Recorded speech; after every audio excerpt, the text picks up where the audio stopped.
সালাতের বা নামাজের সবচেয়ে বড়, সবচেয়ে কমন ত্রুটি, ভুল কোনটা? এ বিষয়ে যে ভুলটা সালাতের সবচেয়ে বড় ভুল, যে বিষয়টা সালাতের সবচাইতে কমন ভুল, গণহারে কমবেশ সকলেই এই ভুলে আক্রান্ত আমরা, সেই ভুলটা কি? সালাতের সবচেয়ে বড় সমস্যাটা কোন জায়গায়, সেটার বিষয়ে আমরা আলোচনা করার চেষ্টা করবো আজকে ইনশাআল্লাহ বিদিল্লাহ ওয়া মা তৌফিক ইল্লা বিল্লাহ। প্রথম কথা হলো, মুমিনের জীবনের সবচেয়ে গুরুত্বপূর্ণ কাজ হলো সালাহ। মুমিনের জীবনের সবচেয়ে গুরুত্বপূর্ণ কাজ হলো কি? সালাহ, নামাজ। এর চাইতে গুরুত্বপূর্ণ কোনো কাজ ইমানের পরে আর ইমানদারের জন্য নাই। কিয়ামতের ময়দানে আল্লাহ সুবহানাহু ওয়া তাআলা, সুনানে তিরমিজির হাদিসে আসছে যে আল্লাহ সুবহানাহু ওয়া তাআলা সর্বপ্রথম বান্দার যে হিসাবটা নেবেন সেটা হলো কিসের? নামাজের। নামাজের সবচেয়ে গুরুত্বপূর্ণ বিষয়ের হিসাব সবকিছুর আগে নেওয়া হয়। কবরে তো আলমে বারজাখে প্রথমেই ইমানের পরীক্ষা হয়ে যাবে, সবচেয়ে গুরুত্বপূর্ণ বিষয় ইমান। তারপরে যখন হাসর হবে, কিয়ামতের ময়দানে বিচার শুরু হবে, তখন বান্দার প্রথম যে আমলটির হিসাব আল্লাহ চাইবেন সেটা হলো কি? ইন্না আউওয়ালা মা ইউহাসাবু বিহিল আবদু মিন আমালিহি ইয়াউমাল কিয়ামাতি মিন আমালিহি সালাতুহু। অন্য বর্ণনা আছে আউওয়ালু মা ইউহাসাবু বিল আবদু ইয়াউমাল কিয়ামাতি আস-সালাহ। প্রথম সালাতের হিসাব হবে। সালাত যার ঠিকঠাক মতো হয়ে যাবে, তেমন কোনো ভুল ত্রুটি সমস্যা ধরা পড়বে না, সে ব্যক্তি সম্পর্কে নবী সাল্লাল্লাহু আলাইহি ওয়াসাল্লাম বলেছেন ফাইন সালুহাত ফাকাদ আফলাহা ওয়া আনজাহ। যার নামাজের হিসাব মোটামুটি ঠিকঠাক হয়ে গেছে, প্রথম পরীক্ষা পাশ করে গেছে, সে সফল হয়ে গেল, তার অন্যগুলাতে আর খুব বেশি ঠেকবে না, বাঁধবে না। আর ওয়া ইন ফাসাদাত ফাকাদ খাবা ওয়া খাসির। যদি নামাজের হিসাবে কেউ গড়বড় দেখা যায়, কম পড়ছে, ঠিক মতো পড়ে নাই, উল্টাপাল্টা দেখা যায়, এই পরীক্ষা যদি কেউ ফেল করে, তাহলে ফাকাদ খাবা ওয়া খাসির, তাহলে সে ধরা খেয়ে গেল, ব্যাস। কারণ এরপরে অন্য সবগুলাই কি হবে? কঠিন হবে।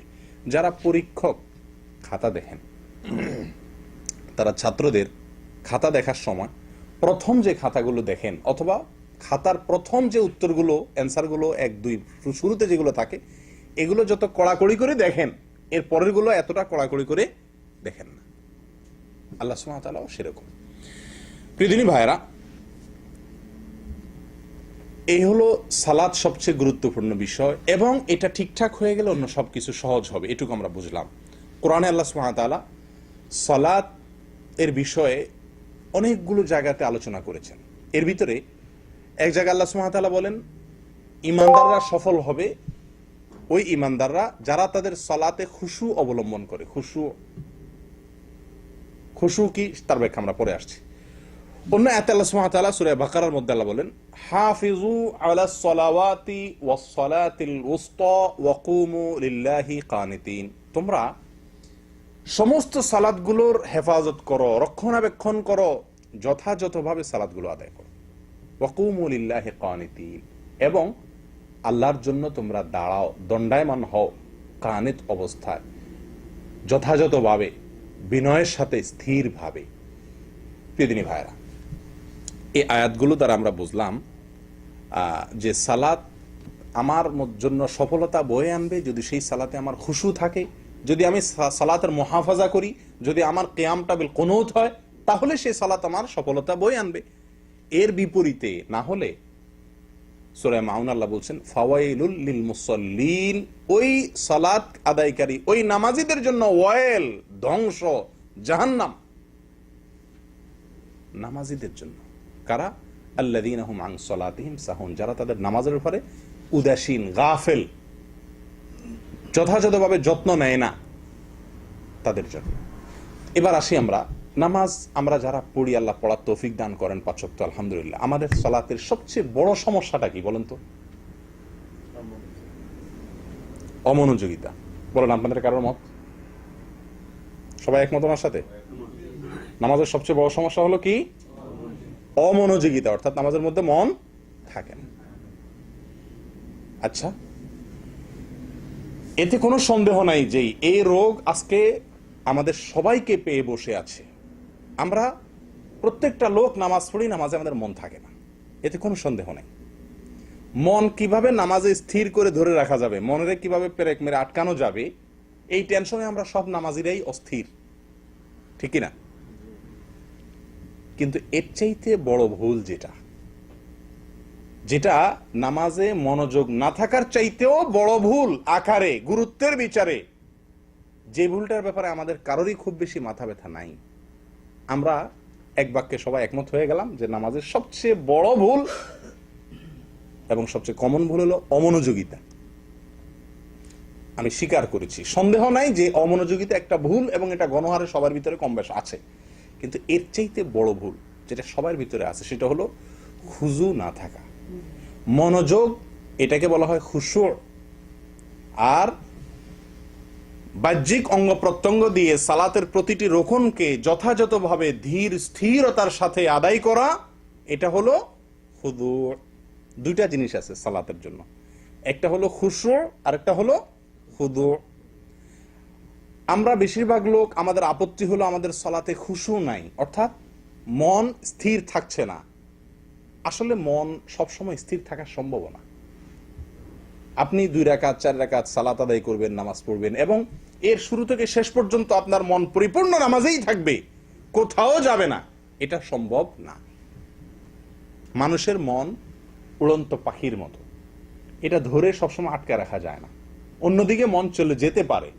এই চলে যাওয়াটা দোষের নয়। দোষের কি? ইচ্ছাকৃতভাবে অন্য চিন্তা, অন্য ধ্যান, অন্য কল্পনা জল্পনা নামাজের মধ্যে করা, আল্লাহর স্মরণ ছাড়া অন্য কথার দুনিয়াবি কোনো চিন্তা করা নামাজের ভিতরে ইচ্ছাকৃতভাবে করা, এটা হলো দোষের। আর আরেকটা হলো ইচ্ছাকৃত আপনি করেন নাই, কিন্তু আপনি অন্যদিকে যে ভুলে মন চলে গেছে সেটার উপর আপনি স্থির আছেন, সরে আসার চেষ্টা করছেন না, মনটাকে আল্লাহর দিকে আনছেন না। ইচ্ছাকৃত যদি আমরা এরকম করি বা কন্টিনিউ যদি আমি এরকম করতে থাকি বা কখনো মনোযোগ আনার চেষ্টাই যদি আমি না করি, তাহলে সেটা হলো আমার নামাজের অবশ্যই একটি গুরুত্বপূর্ণ ভুল। কিন্তু যদি ভুলে কখনো অন্যদিকে মন চলে যায়, তাহলে সেটা সালাতকে নষ্ট করে দেয় না। কথা বুঝে আসছে? নবী সাল্লাল্লাহু আলাইহি সাল্লামের পর্যন্ত, নবী করিম সাল্লাল্লাহু আলাইহি সাল্লামের পর্যন্ত নামাজে অন্যদিকে মন গেছে, হাদিস দ্বারা প্রমাণ পাওয়া যায়। অনেক সময় তিনি নামাজ পড়াচ্ছেন, একদিন তিনি নামাজ পড়াচ্ছেন, কোন এক শিশু বাচ্চার কান্নার আওয়াজ তিনি শুনতে পাইছেন নামাজের মধ্যে, ইমামতি করছেন ওই অবস্থায়। তখন তিনি কি করলেন? বাচ্চার কান্না এত বেশি মাত্রায় হচ্ছে যে মনে হচ্ছে বাচ্চা খুব কষ্টে আছে, হয়তো তার বাবা বা মা উভয়ে তারা কি করছেন, মসজিদের জামাতে শামিল হয়ে গেছেন। তখন নবী করিম সাল্লাল্লাহু আলাইহি সাল্লাম ওই বাচ্চার কান্নার আওয়াজ শুনে তাড়াতাড়ি করে নামাজ সংক্ষেপ করে দিলেন। সংক্ষেপ করে নামাজ শেষে বললেন যে কার বাচ্চা সে যায় যেন ধরে। তাহলে এখান থেকে কি বুঝলাম? নামাজের ভিতরে অন্য কোনো দিকে মন যেতে পারে, যেতে পারে। ইচ্ছাকৃত চিন্তা করা, জল্পনা করা ভুল, বা সেটাকে কন্টিনিউ করাটা ভুল, কিন্তু যেতে পারে। কথা বুঝে আসছে প্রিয় দিনী ভাইরা? কিন্তু একটি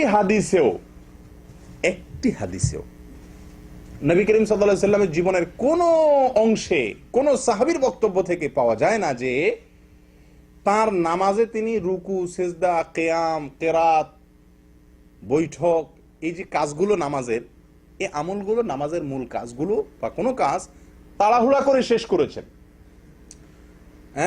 খুব হুলস্থুল করে শেষ করেছেন, দ্রুত শেষ করে ফেলেছেন, এরকম কোন হাদিস পাওয়া যায় না। আমার কথা কি বুঝতে পারছেন? নামাজের ভেতরে মন অন্যদিকে গেছে এটা পাওয়া যায়, কিন্তু নামাজের মধ্যে নামাজের যে বাহিরের অংশ অর্থাৎ খুদু, এটা নষ্ট হয়েছে কখনো, এরকম কোন হাদিস নবী করিম সাল্লাল্লাহু আলাইহি ওয়াসাল্লামের জীবনে পাওয়া যায় না। তার মানে কি?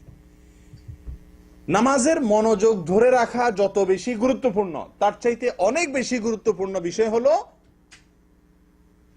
এর চাইতে অনেক বেশি গুরুত্বপূর্ণ বিষয় হলো কি? নামাজের মধ্যে নামাজের বাহ্যিক যে অঙ্গ প্রত্যঙ্গ, নামাজের বাহ্যিক যে আপনার রোকনগুলো আছে, ওয়াজিবগুলো আছে, সুন্নতগুলো আছে, এগুলো যথাযথভাবে, সুন্দরভাবে, সঠিকভাবে আদায় করা, এটা ওর চাইতে বেশি গুরুত্বপূর্ণ, ওর চাইতে বেশি জরুরি। প্রিয় দিনী ভাইরা, কারণ আপনারা অনেকেই হয়তো জানেন নামাজের রোকন গুলো, নামাজের আমলগুলো যথাযথভাবে করা, সঠিকভাবে করা, এটা ওলামা একরামের, বহু ওলামা একরামের মতে এটা ফরজ, এটা রোকন। আমাদের দেশের ওলামা একরাম তথা আবু হানিফা রাহমাতুল্লাহর দৃষ্টিতে এটা ওয়াজিব। ওয়াজিব আর ফরজ খুব বেশি একটা বেশ কম না। ওয়াজিব মানেও আবশ্যক, ফরজ মানেও জরুরি, খুব বেশি বেশ কম নাই। যাই হোক প্রিয় দিনী ভাইরা, এই যে সালাত এবং এই সালাতের ধীরস্থিরতা, খুজু, আস্তে আস্তে রুকু, আস্তে আস্তে সিজদা, আস্তে আস্তে দাঁড়ানো, ধীরে ধীরে কেরাত পড়া, এই কাজগুলোকে ধীর স্থিরতার সাথে করা, এটা আজ সোনার হরিণ হয়ে গেছে। কি বলেন আপনারা? মসজিদে মুসল্লিরা এত দ্রুত নামাজ পড়ে। আমি ব্যক্তিগতভাবে আমার একটা চারিত্রিক দোষ আছে, স্বভাবগত একটা ত্রুটি আছে, সেটা হলো আমি খুব তাড়াহুড়া স্বভাবের মানুষ। কাজ করি তাড়াহুড়া করি, কথা বলি তাড়াহুড়া করি। আমি 2 মিনিটে যে কথা বলি অনেকে 5 মিনিটে সে কথা বলতে পারে না। চেষ্টা করি আস্তে আস্তে বলার, কিন্তু অভ্যাস হলো একটু বেশি চালু, অতিরিক্ত তাড়াহুড়া করার স্বভাব।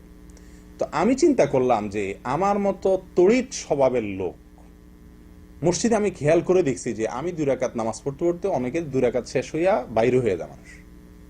মসজিদের 80% লোক খালি হয়ে যায় আমার 2 রাকাত সালাম ফেরানোর আগে। আমি যে খুব ধীরে ধীরে পড়ি তা তো না, আমিও তো এ রোগের রোগী কম বেশ, আল্লাহ মাফ করেন, কিন্তু অন্যরা দেখি আমার চাইতে আরো বড় রোগী। তাহলে এই যে নামাজের ব্যাপারে ধীরস্থিরতা অবলম্বন করা, এটা কি সুন্নত না মুস্তাহাব না ফরজ না ওয়াজিব? কি বলেন? জরুরি না করলে ভালো, না করলে নেই। আমার কথা কি বুঝতে পারছেন? 2টা জিনিস, একটা হলো আপনারা একটা আপত্তি তুলছেন এবং সারা দুনিয়ার নামাজি ভাইদের একটা আপত্তি, সারা পুরুষ মহিলা বড় ছোট বৃদ্ধ যুবক সবার একটাই অভিযোগ নামাজ সম্পর্কে সবচেয়ে গণহারে, সেটা হলো যে ভাই নামাজে মনোযোগ থাকে না, ধ্যান থাকে না। আমরা এটা নিয়ে সবচেয়ে বেশি টেনশন করি। অথচ নামাজে মনোযোগ যদি কোনো দিকে চলে যায়, পৃথিবীর কোনো আলেমের মতে নামাজ হবে না এরকম না। হ্যাঁ, আপনার মোটেই মন নাই, নিয়তি নামাজের দিকে নাই, অন্য কোনো ধান্দা, সেটা ভিন্ন কথা। কিন্তু নামাজের মধ্যে অন্য কোনো দিকে হঠাৎ করে মন চলে গেছে, অন্য কথা মাথা চলে আসছে, আপনি আবার ফিরে নামাজের দিকে মনকে নিয়ে আসছেন, আপনার নামাজ হবে না, এরকম কোনো কথা পৃথিবীর কোনো আলেম বলেন না। কিন্তু আপনার রুকুটা ঠিক মতো হয় নাই, আপনার সেজদাটা ঠিক মতো হয় নাই, সেজদা থেকে উঠাটা ঠিক মতো হয় নাই, রুকু থেকে দাঁড়ানোটা ঠিক মতো হয় নাই, সারা দুনিয়ার ওলামাদের মতে আপনার সালাত হয়নি। আমি বুঝাতে পারছি? তাহলে সালাতের যেই ভুলটা আমাদের সবাই হয়, অথচ এটা নিয়ে আমাদের তেমন কোনো মাথা ব্যথা নাই, এটা নিয়ে আমাদের কেন টেনশন? সবাই ওই মনোযোগ নিয়ে আসি।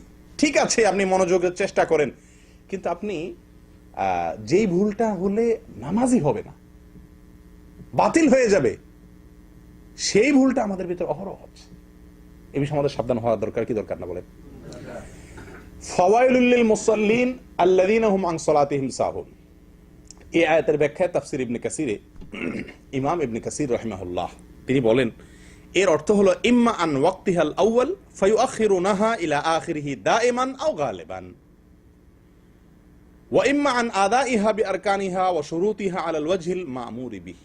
অর্থাৎ আল্লাহ বলছেন ওই সকল নামাজিদের জন্য ওয়াইল, বেনামাজি না। বেনামাজি তো হিসাবের খাতাই নাই, আল্লাহ মাফ করে করতে ঠিকানাই জাহান্নাম, ইল্লা মান রাহিমা রাব্বি।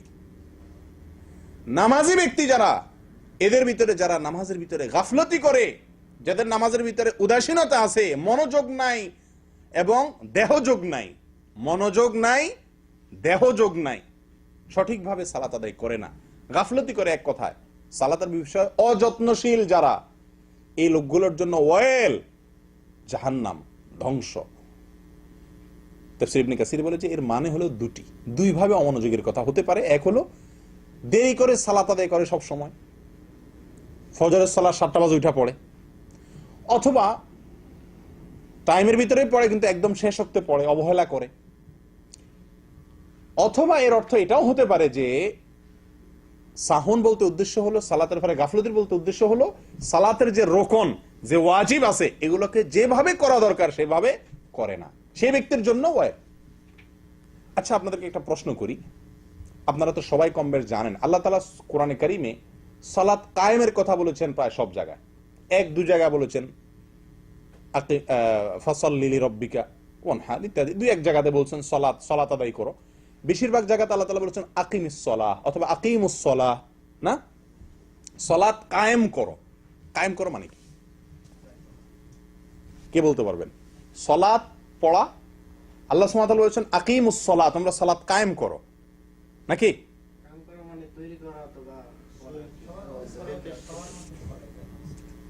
সমাজের মধ্যে ছড়ায়া দেওয়া, একটা ব্যাখ্যা পাইলাম। আর কোন ব্যাখ্যা? কায়েম করো মানে কি? সালাত কায়েম করো মানে কি? সবাইকে সালাতের তাকিদ দেওয়া, একই কথা, কাছাকাছি হইল।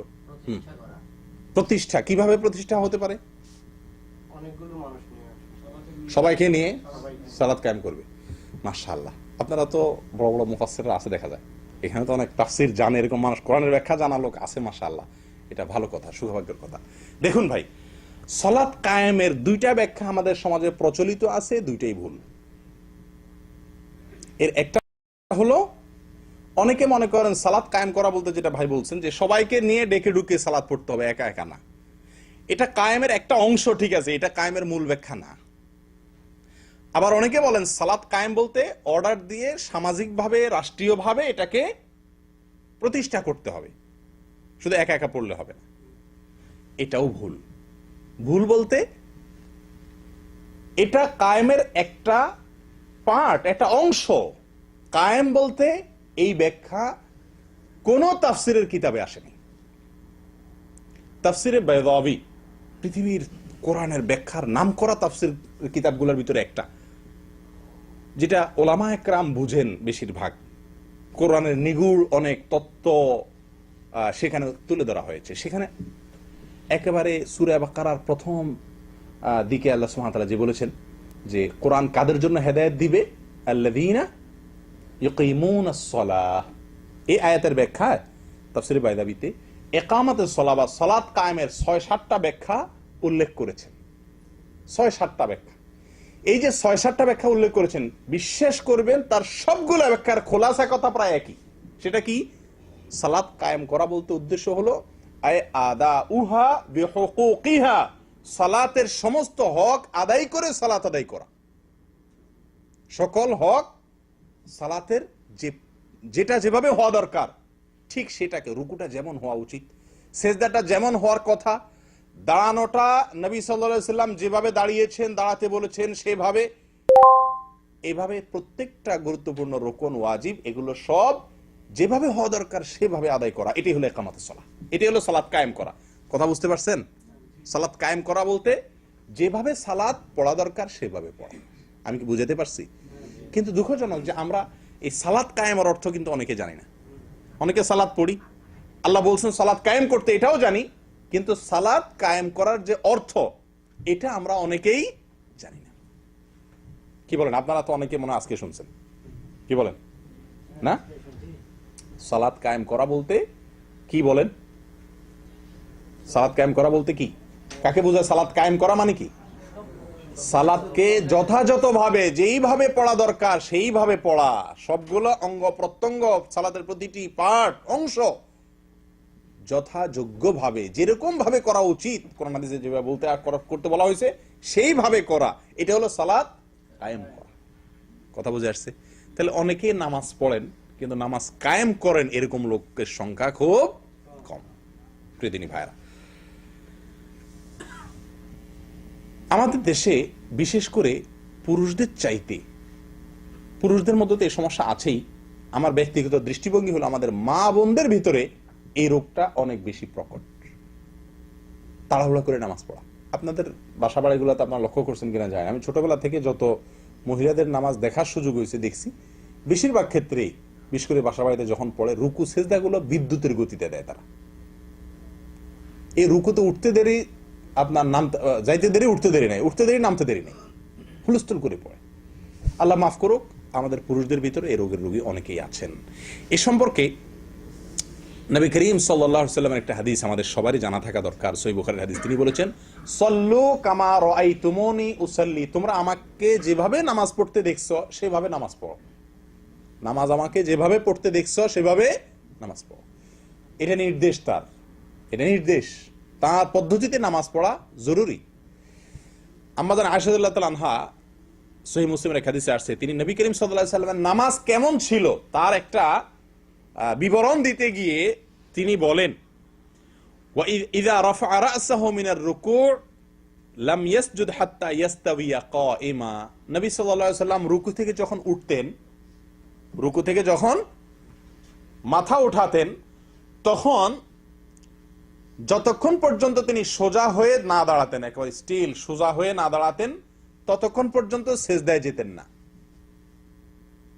রুকু থেকে যখন উঠতেন তিনি একেবারে সোজা হয়ে টান টান হয়ে দাঁড়ানোর আগ পর্যন্ত তিনি কি করতেন না? সেজদায় যেতেন না। এবং ওয়াকানা ইযা রাফা রা'সাহু মিনাস সিজদাহ লাম ইয়াসজুদ হাত্তা ইয়াস্তাবিয়া জালিসা। যখন সেজদা থেকে উঠে তিনি বসতেন, সেজদা থেকে মাথা উঠায় বসতেন, টান টান সোজা হয়ে বসার আগ পর্যন্ত আবার সেজদায় যেতেন না। প্রিয় ভাইরা, আমরা কয়জন ভাই আমাদের নামাজগুলো এভাবে করি? একটু আমাদের নামাজের সাথে একটু মিলাই। রুকু থেকে উঠে একেবারে টান টান সোজা হয়ে স্থির হয়ে কিছু সময় দাঁড়িয়ে তারপরে সেজদায় যাওয়া, সেজদা গিয়ে ধীরে স্থিরতার সাথে সেজদা শেষ করে উঠে সোজা হয়ে বসে কিছু সময় অপেক্ষা করে তারপর আবার সেজদায় যাওয়া। এরকম ধীর স্থির গতিতে আমরা কয়জন মানুষ নামাজ পড়ি? প্রিয় বন্ধুগণ, এই ছিল নবী সাল্লাল্লাহু আলাইহি সাল্লামের নামাজ। সালাতের ভিতরে এই যে তাড়াহুড়ো করা, হুলস্থুল করা, সঠিকভাবে আদায় না করা, এটা সালাতকে নষ্ট করে দেয়। আবারও বলছি, এটা সালাতকে নষ্ট করে দেয়। এর ফলে সালাত আদায় হয় না। আপনি সূরা ফাতিহা না পড়লে যেরকম নামাজ হয় না, কেউ যদি রুকু একটা না দেয় নামাজ হবে? সেজদা না দিলে একটা নামাজ হবে? 4 রাকাতের নামাজ 3 রাকাত পড়লে হবে?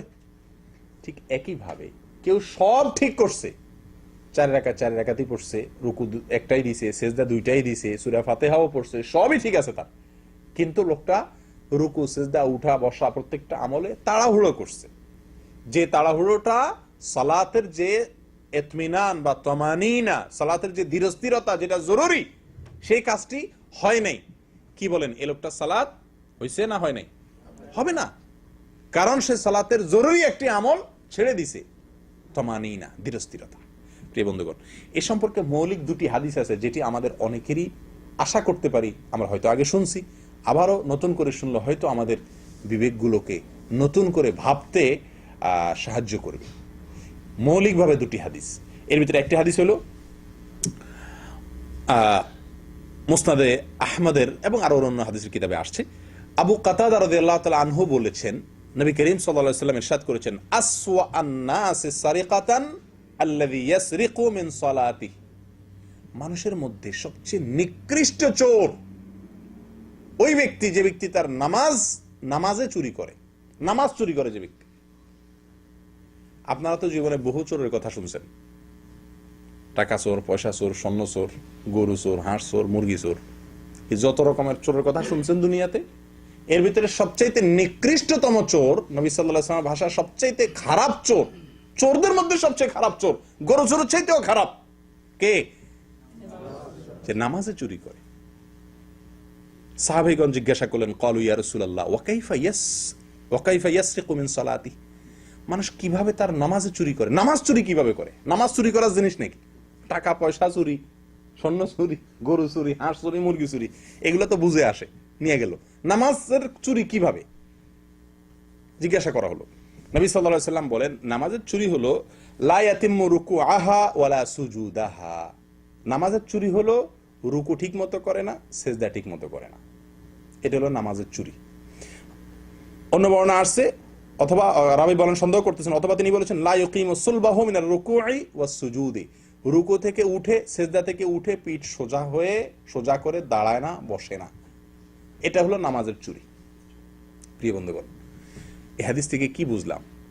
চুরি একটা খারাপ কাজ, একটা হারাম কাজ।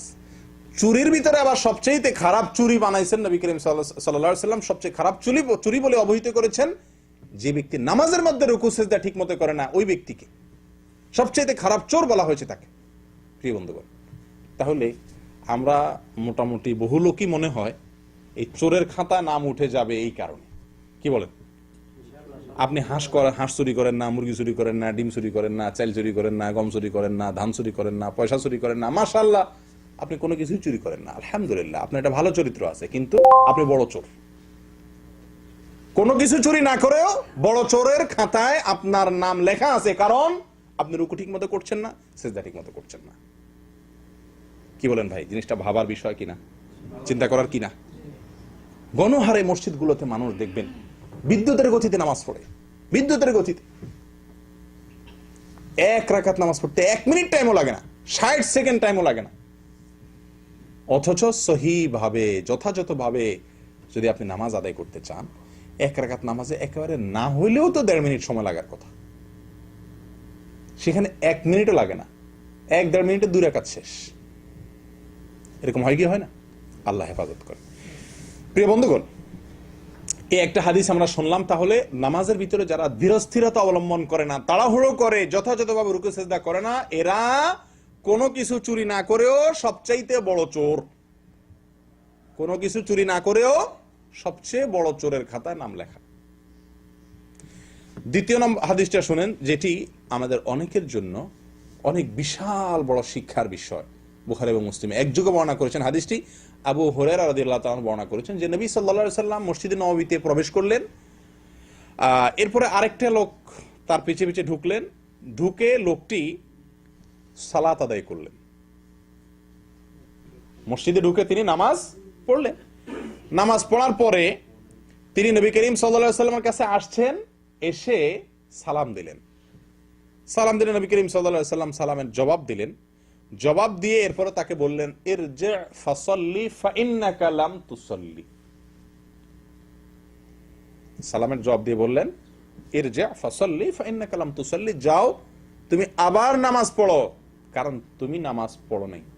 এতক্ষণ যা করছো এটা নামাজ পড়া বলো না, এটাকে নামাজ হয়ই নেই, তোমার নামাজ হয়ই নেই, না পড়ার মতো। তুমি নামাজ পড়ো নাই, এটা বলেন না যে তোমার নামাজ পুরোপুরি সঠিক হয় নাই, কিছু হয়েছে, এরকম না। বলছেন যে ফাইন্নাকা লাম তুসাল্লি, তুমি নামাজ পড়োই নেই, এটা নামাজই না, আবার পড়ো। লোকটা চলে গেছে, যে আবার পড়লেন, পড়ে এসে আবার সালাম দিলেন, আসসালামু আলাইকুম। নবী সাল্লাল্লাহু আলাইহি ওয়াসাল্লাম জবাব দিলেন, ওয়ালাইকুম আসসালাম। এরপরে তিনি বললেন যে আবারও একই কথা বললেন, ইরজি' ফাসাল্লি ফাইন্নাকা লাম তুসাল্লি, যাও আবার নামাজ পড়ো, কারণ তুমি নামাজ পড়ো নাই। রাসূল নামাজ পড়ছে, এটাকে নামাজই বলছেন না নবী সাল্লাল্লাহু আলাইহি ওয়াসাল্লাম। সারা জীবন পড়ছি এরকম নামাজ আমরা অনেকে। ওই লোকটা আবার চলে গেলেন, আবার পড়ে আসলেন, 3 বার তিনি নামাজ পড়লেন, 3 বার তাকে নবী সাল্লাল্লাহু আলাইহি ওয়াসাল্লাম নামাজ পড়ালেন। লোকটা এবার 3 নম্বর বার পড়ে শেষ করে এসে সালাম দেওয়ার পরে যখন নবী করিম সাল্লাল্লাহু আলাইহি ওয়াসাল্লাম তাকে একই কথা বললেন, তখন লোকটা বললেন, ওয়াল্লাযী বা'আসাকা বিল হক, হে রাসূল, যে আল্লাহ আপনাকে সত্য নিয়ে পাঠিয়েছেন, দুনিয়াতে নবী হিসেবে পাঠিয়েছেন, তার নামে শপথ করছি, মা উহসিনু গায়রা হাযা, আমি এর চাইতে ভালো আর নামাজ তো জানি না ইয়া রাসূলুল্লাহ, ফাআল্লিমনি, তো আমাকে শিক্ষা দিন কিভাবে নামাজ পড়ব। নবী করিম সাল্লাল্লাহু আলাইহি ওয়াসাল্লাম তখন তাকে নামাজ শিখালেন। কিভাবে শিখালেন দেখেন, তিনি বলছেন যে ইযা কুমতা ইলা সলাতি ফাকাব্বির, যখন তুমি নামাজ পড়তে দাঁড়াবে প্রথমে আল্লাহু আকবার বলে তাকবীর বলো, সুম্মা ক্রা মা তায়াসসারা মাআকা মিনাল কুরআন, এরপরে কোরআনের যেটুকু পারো, 2 আয়াত 4 আয়াত 6 আয়াত 10 আয়াত 1 সূরা 2 সূরা যতটুকু সম্ভব হয়, সূরা ফাতিহার পরে অন্য সূরা তেলাওয়াত করো, সূরা ফাতিহা পড়ো, অন্য সূরার সাথে পড়ো। সুম্মার কা, এরপরে তুমি রুকুতে যাও, কেরাত শেষ করলা, এরপরে রুকুতে যাও। হাত্তা তাতমাইন্না রাকিআন, তিনি বলেন নাই রুকুতে যাও এরপরে উঠো, না, রুকুতে যাও বলে আরেকটা কথা যোগ করছেন, বোঝা গেছে এটা না হলে রুকু হবে না। কি কথা যোগ করছেন? বলছেন হাত্তা তাতমাইন্না রাকিআন, যতক্ষণ পর্যন্ত রুকুতে গিয়ে স্থির না হও, রানিং না, রুকুতে গেলা, রুকুতে যায় স্থির না হও, ততক্ষণ পর্যন্ত তুমি রুকু করতে হবে। গেলাম আর উঠে গেলাম হলো না, যে আমাকে স্থির হয়ে অপেক্ষা করতে হবে। ফুকাহা একরাম বলেন কমপক্ষে একবার সুবহান রাব্বিয়াল আযীম বা সুবহানাল্লাহ স্বাভাবিকভাবে ভালোভাবে পড়ার মতো সময় কমপক্ষে থাকতে হবে। কথা বুঝে আসছে? এরপর নবী করিম সাল্লাল্লাহু আলাইহি ওয়াসাল্লাম তাকে বলেন সুম্মারফা হাত্তা তা'তাদিলা কাইমান, লক্ষ্য করবেন উনি বলেন না রুকু থেকে উঠো এরপর সিজদা যাও, না, আমরা তো উঠি এবং সিজদা যাই না, এরকম করলে নামাজ হবে না, নামাজ হয় না ভাই। শত শত মুসল্লির নামাজ হয় না, বিশ্বাস করেন। মসজিদে আসে বছরকে বছর ধরে নামাজ পড়ছে, নামাজ হয় না, কোনো দাম নাই নামাজ।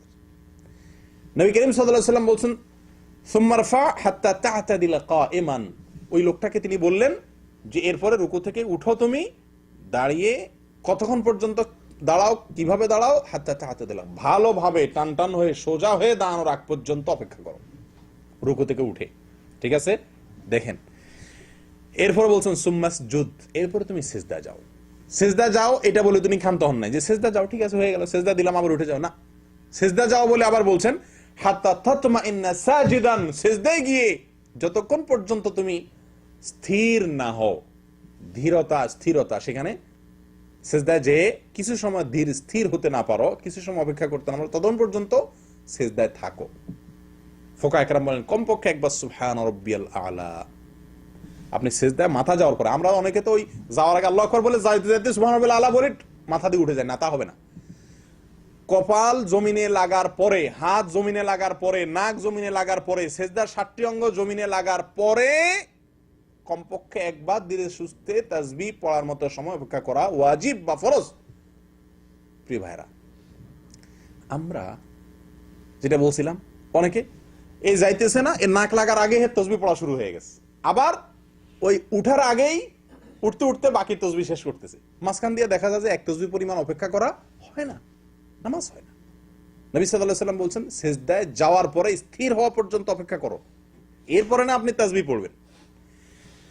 আচ্ছা, এরপরে বলছেন সুম্মা রফা, সিজদা থেকে উঠো, বাস উঠে আবার সিজদা যাও, না, উঠো, উঠে বলে নবী করিম সাল্লাল্লাহু আলাইহি ওয়াসাল্লাম বলছেন হাত্তা তাতমাইন্না জালিসান, সিজদা থেকে উঠো, কতক্ষণ পর্যন্ত উঠো অপেক্ষা করো, যতক্ষণ পর্যন্ত তুমি টান টান হয়ে সোজা হয়ে বসা, স্থির হয়ে চুপচাপ না বসো, ততক্ষণ পর্যন্ত অপেক্ষা করো, তার মানে কিছু সময় অপেক্ষা করতে হবে। এরপরে বলছেন সুম্মা ফাল যালিকা ফি সলাতিকা কুল্লিহা, তোমার পুরো এই এক রাকাতের কথা আমি বলে দিলাম, আর তোমার পুরো নামাজ সালাম ফেরানো পর্যন্ত পুরো নামাজে তুমি এই পদ্ধতি অবলম্বন করতে হবে, এইভাবে সালাত আদায় করতে হবে, তাহলে তোমার সালাত হবে, আর না হলে হবে না। বুঝতে পারছেন তো? এবার আপনারাই বলেন, এইভাবে আমরা কয়জন নামাজ আদায় করি, বা আমরাও তো জীবনে বহুত নামাজ আদায় করছি, কয়জনের নামাজ এরকম হয়েছে? প্রিয় বন্ধুগণ, সহিহ বুখারীর একটি হাদিস আপনাদের অনেকেরই হয়তোবা অবাক লাগবে শুনলে, হয়তো নতুন শুনছেন অনেকেই। হুযায়ফা রাদিয়াল্লাহু তাআলা আনহু এক ব্যক্তিকে দেখলেন যে সে তাড়াহুড়া করে নামাজ পড়তেছে, আমরা যেভাবে পড়ি এই জাতীয় নামাজ পড়তেছে। তিনি এরকম নামাজ পড়া দেখে লোকটাকে ডাক দিলেন, ডাক দিয়ে বললেন, তুমি কতদিন এভাবে নামাজ পড়ছো বাবা, ভাই কতদিন এভাবে তুমি নামাজ পড়ছো? লোকটা বলল 40 বছর ধরে। কত বছর ধরে? 40 বছর ধরে তিনি এভাবে নামাজ আদায় করছেন। অন্য বর্ণনা আসছে 40 বছরের কথা না, আপনার সে অনেক দিন থেকে এইভাবে সালাত আদায় করছেন।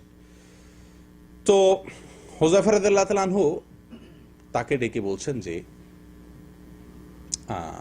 ভাই, লাউ মুত্তা আলা গায়রি ফিতরাতিল্লাতী ফাতারাল্লাহু মুহাম্মাদান সাল্লাল্লাহু আলাইহি ওয়াসাল্লাম আলাইহা, তুমি যদি এই নামাজ নিয়ে মরো, যেভাবে নামাজ পড়তেছো, এই যদি সারা জীবনের নামাজ হয় তোমার, আর এই নামাজ নিয়ে তুমি কবরে যাও, মরো, তো মনে রাখবে মুহাম্মদ সাল্লাল্লাহু আলাইহি ওয়াসাল্লামের ধর্মের উপরে তোমার মৃত্যু হলো না, মুসলমান হয়ে মরতে পারলা না, সারা জীবন নামাজ পড়ছো। যদি এরকম নামাজ পড়ো, তাহলে মুহাম্মদ সাল্লাল্লাহু আলাইহি ওয়াসাল্লাম যে ধর্ম নিয়ে আসছেন, যে পদ্ধতি নিয়ে আসছেন, তার পদ্ধতিতে তোমার মৃত্যু হলো না, তোমার জীবনটা গেল না। প্রিয় বন্ধুগণ, কত বড় চিন্তার কথা, কত বড় টেনশনের কথা। কি নামাজ পড়ছি? হ্যাঁ, কি নামাজ পড়ছি? সবাই মনোযোগ নিয়ে আস, সবাই ধ্যান নিয়ে আস, কিন্তু সালাতের বাহির ঠিক নাই। একটা কথা মনে রাখা দরকার আমাদের, এটা ঠিক যে অন্তর হলো রাজধানী দেহের, মন যদি কোনো দিকে থাকে তার অঙ্গ প্রত্যঙ্গ সব ঠিক হয়ে যায়, ঠিক আছে কিনা?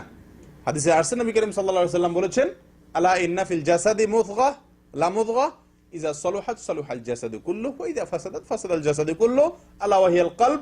শরীরের একটা অঙ্গ আছে যেটা ঠিক থাকলে সব ঠিক হয়ে যায়, সেটা হলো অন্তর। অতএব অন্তর ঠিক হয়ে গেলে সব ঠিক হয়ে যায়। এজন্য আমরা সবসময় চেষ্টা করি আগে মনোযোগটা ঠিক করতে, মনোযোগ ঠিক করলে মনে করি বাকি সব ঠিক হয়ে যাবে। কিন্তু ভাই, কখনো এর উল্টাও হয়। এটা হলো বেসিক, এটা হলো মূল কথা। কিন্তু কখনো কখনো এর উল্টা প্রভাবও দেখা যায়, অর্থাৎ বাহিরের অঙ্গ প্রত্যঙ্গের প্রভাব অন্তরে গিয়ে পড়ে। হয় না এরকম? আপনি যদি আঘাত পান হাতে, ব্যথা পান পায়ে, মাথায়, অন্তরে ব্যথা অনুভব হবে কিনা, দুঃখ অনুভব হবে কিনা।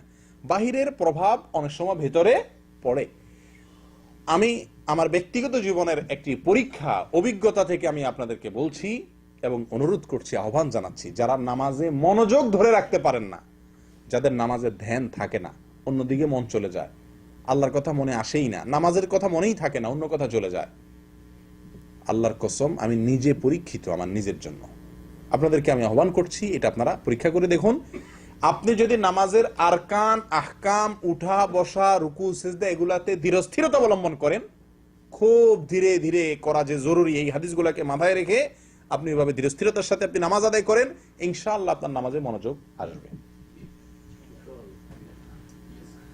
আপনি 2 রাকাত নামাজ পড়ে দেখেন, পরীক্ষামূলক 2 রাকাত নফল নামাজ পড়ে দেখেন, বা কালকে ফজর নামাজ ইনশাআল্লাহ পড়ে দেখেন, যে খুব ধীরস্থিরতাতে হাত বেঁধে একেবারে আস্তে আস্তে সূরা ফাতিহা পড়লেন, হ্যাঁ, এরপর আপনার অন্য সূরা মিলালেন, খুব ধীরস্থিরতা, হুলস্থুল করবেন না, মাথা রাখবেন, হুলস্থুল করলে নামাজ হবে না, সেটা মাথায় রেখে খুব আস্তে আস্তে পড়লেন।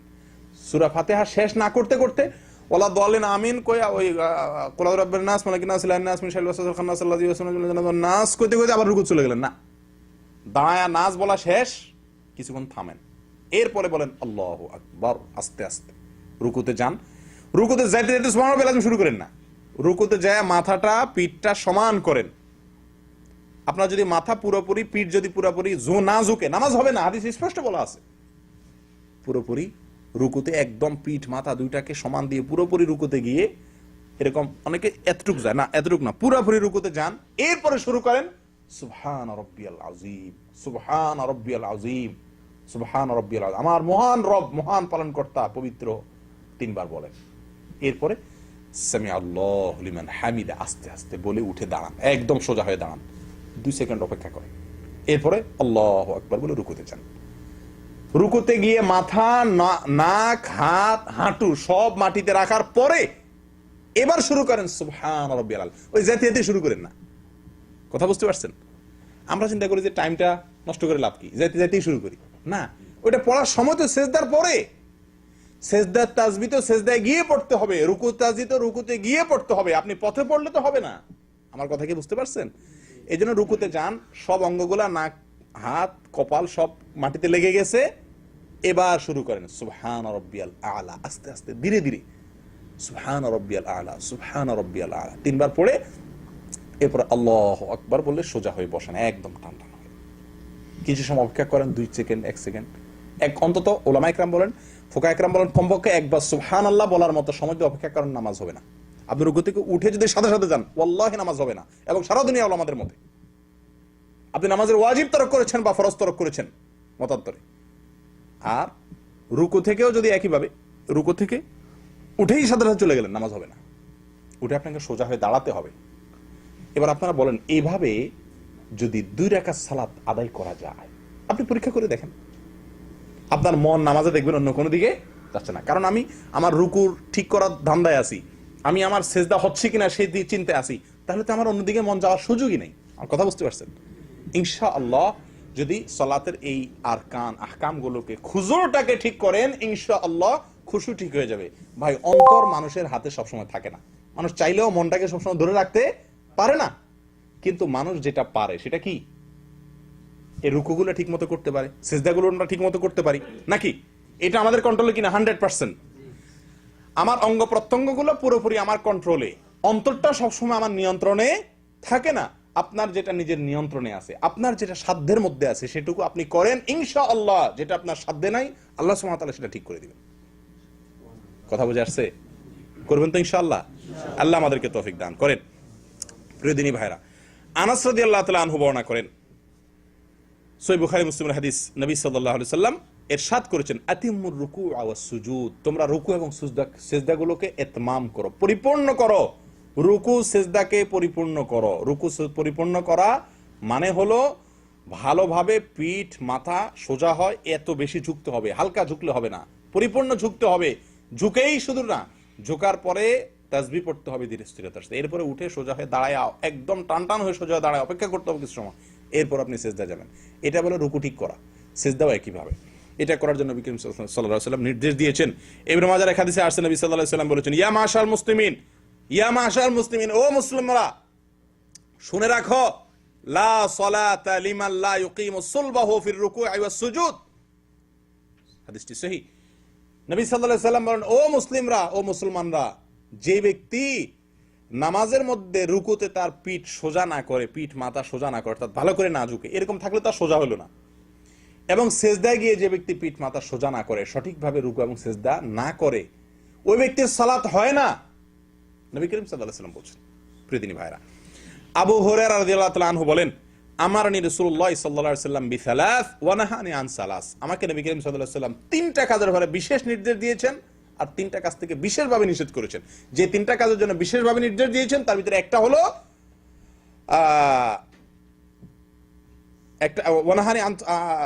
তিনটা কাজ থেকে তিনি নিষেধ করেছেন, যে সেই নিষিদ্ধ কাজগুলোর ভিতরে একটা হলো নাহানি আন নাকরাতিন কানাকরাতিদ দিক, মুরগির ঠোকরের মতো যেন আমি ঠোকর না দেই নামাজে। মুরগির ঠোকর বুঝুন তো? মুরগির ঠোকর তো আর আমাদের বোঝানোর দরকার নেই, আমাদের দেশের মানুষ আমরা সবাই জানি আলহামদুলিল্লাহ মুরগির ঠোকর। এই মুরগির ঠোকরের মতো নামাজ যেন না হয়, রুকু সেজদা উঠা বসা, হ্যাঁ, ফটাফট দ্রুত, এটা যেন না করি। নবী করিম সাল্লাল্লাহু আলাইহি ওয়াসাল্লাম আমাকে স্পষ্ট আলাদাভাবে নিষেধ করেছেন। কে বলছেন? আবু হুরায়রা রাদিয়াল্লাহু তাআলা আনহু। তালক ইবনে আলী আল হানাফি রাদিয়াল্লাহু তাআলা আনহু বলেন, নবী করিম সাল্লাল্লাহু আলাইহি ওয়াসাল্লাম বলেছেন, লা ইয়ানজুরুল্লাহু আযজা ওয়া জাল ইলা সালাতি আবদিন লা ইউকিমু ফিহা সুলবাহু বাইনা রুকুইহা ওয়া সুজুদিহা। রাওয়াহু আহমদ। মুসনাদ আহমদের হাদিস। নবী সাল্লাল্লাহু আলাইহি ওয়াসাল্লাম বলেছেন, ওই ব্যক্তির দিকে, ওই ব্যক্তির নামাজের দিকে আল্লাহ তাকায়াও দেখবেন না, চেয়েও দেখবেন না, তাকায়াও দেখবেন না আল্লাহ সুবহানাহু ওয়া তাআলা ওই ব্যক্তির নামাজের দিকে, যে ব্যক্তি রুকু থেকে সোজা হয়ে না দাঁড়ায়, সেজদা থেকে উঠে সোজা হয়ে না বসে, কিছুক্ষণ অপেক্ষা না করে উঠেই আবার চলে যায়, এই ব্যক্তির দিকে আল্লাহ সুবহানাহু ওয়া তাআলা তাকাবেন না। প্রিয় বন্ধুগণ, এখান থেকে আমাদের কিছুটা বোঝা গেছে যে নামাজের সবচেয়ে বড় ভুল, যেটা কারণে নামাজ হবে না, এই ভুলটা আমাদের সবার ভিতরে কম বেশ আছে কি নাই বলেন? আছে কি নাই? আমাদের মা বোনদেরকে আমাদের শিক্ষা দেওয়া আমাদের কর্তব্য। মা বোনদেরকে জানাই দিবেন তো ইনশাআল্লাহ, সবাইকে শিখাই দিবেন, যে আজকে যারা শিখলেন, যারা শুনলেন, যারা জানলেন, যে ভাইরা বোনেরা জানেন নাই, শুনেন নাই, তাদেরকে সচেতন করা আপনাদের কর্তব্য। তাদেরকে জানিয়ে দিবেন নবী সাল্লাল্লাহু আলাইহি ওয়াসাল্লাম বলেছেন ওই ব্যক্তির নামাজ হবে না, লা সালাতা বলেছেন কোন ব্যক্তির?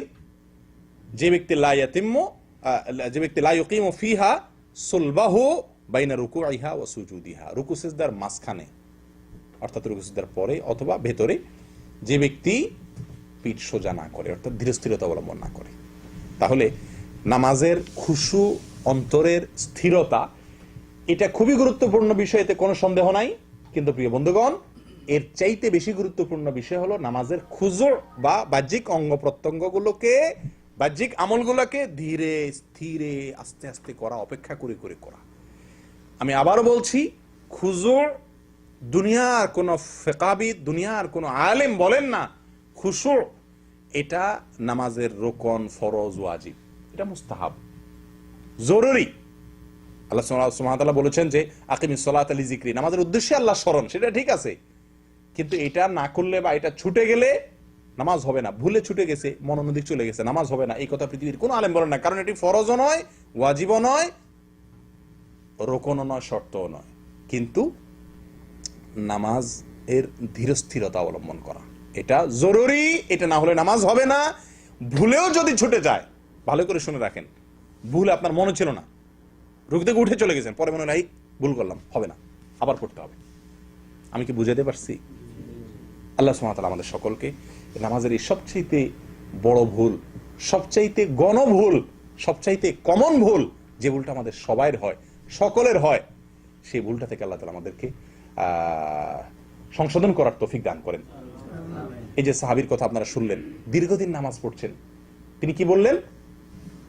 যে তুমি যদি এই নামাজ নিয়ে দুনিয়া থেকে যাও, তাহলে মুহাম্মদ সাল্লাল্লাহু আলাইহি ওয়াসাল্লামের ধর্ম নিয়ে যেতে পারলা না, মুহাম্মদ সাল্লাল্লাহু আলাইহি ওয়াসাল্লামের দিন নিয়ে তুমি মরতে পারলা না। চিন্তা করে দেখেন। তাহলে এখন প্রশ্ন ওঠে যে আমরা সারা জীবন যে করছি, ভুল করছি, এটার কি হবে? তাহলে কি এগুলো নামাজ আবার পড়তে হবে কিনা? প্রশ্ন আসে কিনা? এটা প্রশ্ন আসে কিনা? ইবনুল কাইয়িম রাহিমাহুল্লাহ বলেছেন, ইবনে উসাইমিন রাহিমাহুল্লাহ একই কথা বলেছেন। কি বলেছেন? ওনারা বলেছেন যে যদি আপনি না জানা কারণে, এটা আপনার ফরজ যে ওয়াজিব যে ইতমিনান, ধীরতা, স্থিরতা, অপেক্ষা করা, উঠে এক তাসবিহ পরিমাণ কমপক্ষে সোজা হয়ে দাঁড়া অপেক্ষা করা, শুধু সোজা দাঁড়ালে হবে না, দাঁড়া এক তাসবিহ পরিমাণ অপেক্ষা করা, সোজা উঠে সেজদা থেকে এক তাসবিহ অপেক্ষা করা, সেজদায় গিয়ে পরিপূর্ণভাবে সেজদা করে তারপরে কমপক্ষে এক তাসবিহ পরিমাণ অপেক্ষা করা, ধীর স্থিরতা, এটা যে জরুরি এই জিনিসটা আপনি জানতেন না। এটা যদি হয় তাহলে আশা করা যায় আপনি তওবা করলে আল্লাহ তাআলা পিছের গুলো মাফ করবেন। তবে এখন জানার পর থেকে আপনি আর যদি ভুল হয় তাহলে আপনার এটা মাফ নাই। আমি কি বুঝাতে পারছি? কিন্তু আরেকটা সমস্যা দেখা দেয়, সেটা হলো আমাদের দেশে অনেক ইমাম সাহেব, বা এখানেও আছে অনেক ইমাম সাহেব এমন বিদ্যুৎ গতিতে নামাজ পড়ে, বিশেষ করে রমজান মাসে বা রমজানের বাইরেও দেখা যায় যে আপনার এত দ্রুত নামাজ পড়ে যে আপনার এতক্ষণ যে আলোচনা শুনলেন সে আলোচনার আলোকে নামাজটা হয় না। এরকম আছে না অনেক ইমাম নামাজ পড়ে। এরকম যদি ইমাম নামাজ পড়ে তাহলে তার পিছনে নামাজ পড়লে কি নামাজ হবে কিনা, এটা আরেকটা প্রশ্ন, ঠিক কিনা? এই প্রশ্ন উত্তর হলো, যদি ইমাম স্বাভাবিকভাবে তাড়াহুড়া করে, কিন্তু তাড়াহুড়াটা ওই যে সালাতের এই যে তমানিনা, ধীরস্থিরতা আবশ্যক কাজ যেটা, এটাও না থাকে, তাহলে সেক্ষেত্রেও ইমামের নামাজ হয় না। আর ইমামের নামাজ না হলে মুসল্লির ইক্তেদাও বাতিল। আমি কি বুঝাতে পারছি? আর যদি এমনি তাড়াহুড়া করে, কিন্তু ওই মাত্রা তাড়াহুড়া না যে মাত্রার কারণে তার সালাত বাতিল হয়ে যাবে, সালাত হয় না, বা সালাতের ওয়াজিব ছুটে গেল, ফরজ ছুটে গেল, এর মাত্রার তাড়াহুড়া না, এমনি তাড়াহুড়া কিন্তু এত বেশি তাড়াহুড়া না, তাহলে সেই ইমামের পিছনে নামাজ পড়লে নামাজ আদায় হয়ে যাবে। কথা কি বুঝাতে পারছি? বিশেষ করে এখানে দ্বিতীয় জামাতে আপনারা যখন নামাজ পড়েন, আমিও পড়ি, আপনারা খেয়াল করছেন অনেকে নিশ্চয়ই যে দ্বিতীয় জামাতের ইমাম বা এই যে রেল স্টেশনে বা ছোট ছোট মসজিদের রাস্তাঘাটে অনেক সময় 2-4 জন মিলে জামাত করেন না, তখন দেখা যায় যে ইমাম যে এই বেচারা তো আর ওই আপনার লেখাপড়া করেন না, ইমাম থাকে না, যে আসে তখন সেই ইমাম হয়ে যায়। তো কিছু কিছু লোক পড়ে মাঝে মধ্যে এমন দ্রুত নামাজ পড়ে, আপনারা খেয়াল করছেন কিনা, যে তারা কিন্তু এই আলোচনার আলোকে তাদের নামাজ হয় না। এরকম যদি হয় তাহলে আপনার নামাজ হবে না। আমি কি বুঝাতে পারছি? আল্লাহ তাআলা আমাদেরকে সংশোধনের তৌফিক দান করুক। আমি আহ্বান করব আপনাদেরকে এই মেসেজটুকু, এই বিষয়টুকু আপনারা অন্যদের কাছে পৌঁছে দিবেন, মা বোনদের কাছে পৌঁছে দিবেন, যে ধীরস্থিরতা নামাজের ভেতরে, ধীরস্থিরতা এটা নামাজের জরুরি কাজ। মনে থাকবে ইনশাআল্লাহ, নামাজের ভেতরে ধীরস্থিরতা অবলম্বন করা নামাজের জরুরি কাজ। এটা তরকারির লবণ নয়, এটা তরকারির পানি, এটা তরকারির তরকারি। তরকারি রান্না করতে লবণ যদি না দেন খাওয়ার মতো হবে না, কিন্তু পেট ভরবে, কষ্ট মষ্ট করে ঢুকে পেট ভরান যাবো নাকি? নামাজের ভিতরে মনোযোগ নাই, মন অন্যদিক গেছে, লবণ ছাড়া নামাজ হলো আর কি, নামাজটা এমন জুতের হলো না। কিন্তু যদি আপনার কি হয়, যদি আপনি নামাজের রোকনগুলা, রুকু সিজদাগুলো ঠিক মতো না করেন, তাহলে আপনার তরকারিই নেই। তরকারি না থাকলে সালান হবে কিভাবে? কথা বুঝে আসছে? এদিকটা লক্ষ্য করতে হবে। আল্লাহ তাআলা আমাদেরকে তৌফিক দান করেন। জাযাকুমুল্লাহ ওয়া আখিরু দাওয়ানা আলহামদুলিল্লাহি রাব্বিল আলামিন। জি, কোনো প্রশ্ন থাকলে